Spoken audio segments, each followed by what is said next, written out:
Bareskrim Polri tangkap 11 tersangka kasus perjudian online.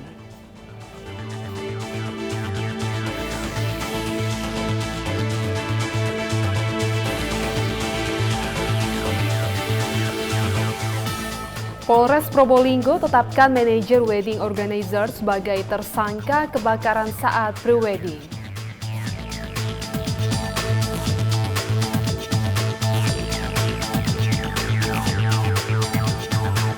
Tingkatkan pengamanan, Polres Karimun gelar latihan simulasi Sispam Mako.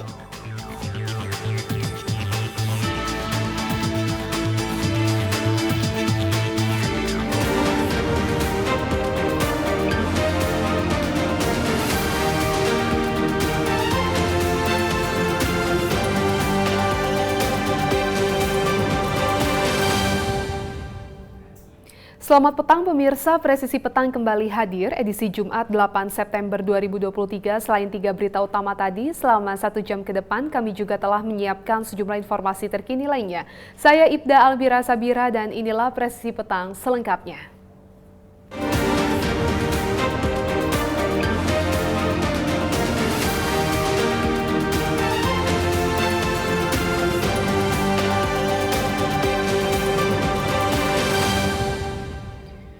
Sebelas tersangka kasus judi online berhasil diamankan Direktorat Tindak Pidana Cyber Bareskrim Polri. Kasus ini berhasil terungkap setelah Ditipit Cyber Bareskrim Polri melakukan patroli siber di internet.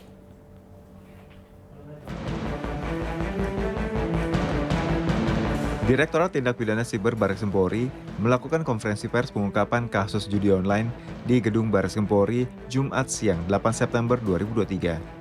Kasus ini terungkap setelah tim tindak pidana siber Bareskrim Polri melakukan patroli siber di internet.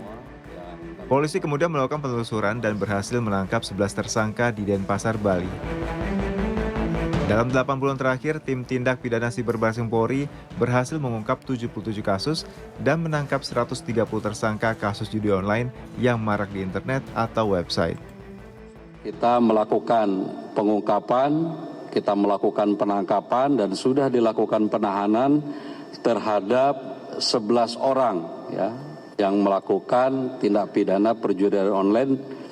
Kemudian kita lakukan pemeriksaan dari mulai tadi malam dan hari ini kita lakukan penahanan. Dari 11 orang ini tentunya ada 1 orang koordinator dan 10 yang membantu operasional.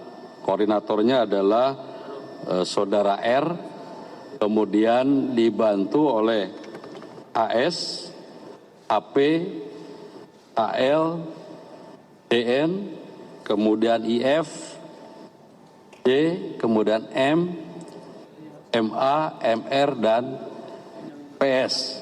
Itu tersangka dari yang kita lakukan penangkapan. Kemudian barang bukti ini juga ada di depan kita, ada 12 unit komputer atau laptop, kemudian 21 unit berbagai merek handphone, kemudian 1 kotak SIM card yang kita lakukan penyitaan. Atas perbuatannya para tersangka dikenakan pasal 45 ayat 2, Jungto pasal 27 ayat 2, Undang-Undang ITE dengan ancaman 6 tahun penjara, pasal 303 ayat 1 ke 1 dan ke-2 KUHP dengan ancaman penjara 10 tahun dan atau pasal 3 dan pasal 10 dari Undang-Undang Tindak Pidana Pencucian Uang dengan ancaman penjara maksimal 20 tahun. Dari Jakarta, Fajar Mardiansyah, Polri TV. Polres Probolinggo menetapkan manajer wedding organizer berinisial AW sebagai tersangka tindak pidana kebakaran lahan sabana dan Bukit Teletabis, Gunung Bromo, Kabupaten Probolinggo, Jawa Timur. Berdasarkan hasil pemeriksaan, Kapolres Probolinggo AKBP Wisnu Wardana mengatakan tersangka WA tidak mempunyai SIM-maksi atau surat izin masuk kawasan konservasi. Kapolres Probolinggo memastikan alat bukti cukup untuk menaikkan status kasus ini ke tahap penyidikan. Kebakaran tersebut terjadi pada Rabu 6 September lalu yang disebabkan oleh flare asap atau suar saat pemotretan pre-wedding di Gunung Bromo. Sementara itu, Kepala Seksi Pengelolaan Taman Nasional Wilayah 1, Didit Sulistyo, mengimbau kepada seluruh pelaku jasa wisata maupun pengunjung di kawasan Bromo Tengger Semeru agar menjaga perilaku dan tidak membawa barang yang berpotensi menyebabkan kebakaran. Jadi kami mengimbau kepada para pelaku jasa wisata, para pengunjung dan juga masyarakat di kawasan Bromo Tengger Semeru, mohon agar menjaga perilakunya.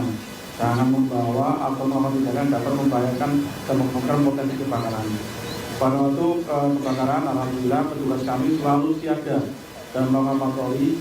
Tapi memang karena api yang terlalu besar dan angin, akhirnya tidak dapat kami padamkan. Dan sekarang kami lagi berusaha. Kami mohon bantuan dan dukungan pada semua pihak untuk menjaga kawasan konservasi dan tidak melakukan perbuatan yang dapat merugikan masyarakat banyak. Ke depan, mohon berperilaku secara baik dan berwisata secara lebih cermat.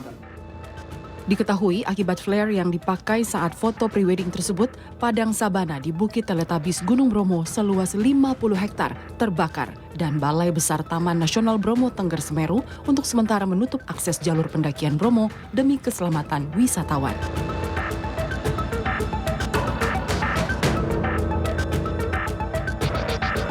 Tim Humas Polres Probolinggo melaporkan untuk Polri TV.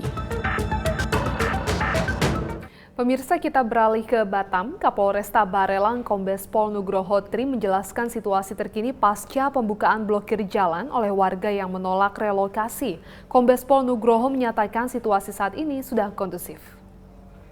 Jadi permasalahan ya untuk di Rempang ini, ya ini bersama dengan Pak Dandim saya dari Batam. Ini ada dua, ya. Yang pertama yaitu pemblokiran jalan ya, oleh anggota, oleh masyarakat. Ya. Di situ ada sweeping dua dari masyarakat. Ini pelanggaran hukum ya. Yang kedua yaitu penolakan ya warga masyarakat sini dengan pematokan oleh BD Batam. Dan alhamdulillah ya situasi di Rempang sudah kondusif dan warga masyarakat sudah menerima, pematokan pun sekarang sudah jalan, ya, sudah kembali normal lagi. Termasuk kita akan memberikan posko, yaitu pos terpadu. Ada 7 titik di sini akan kita dirikan dan untuk ya menjaga situasi Kamtibmas di wilayah Rempang ini yang lebih kondusif. Jadi, sekali lagi tim terpadu kami TNI Polri, BW Batam dan Pemko Batam hadir kemari untuk memberikan rasa aman, nyaman kepada masyarakat Rempang. Dan khususnya di Sembulang. Mari ya kita sama-sama untuk kita saling berkoordinasi, ya, berkomunikasi yang baik.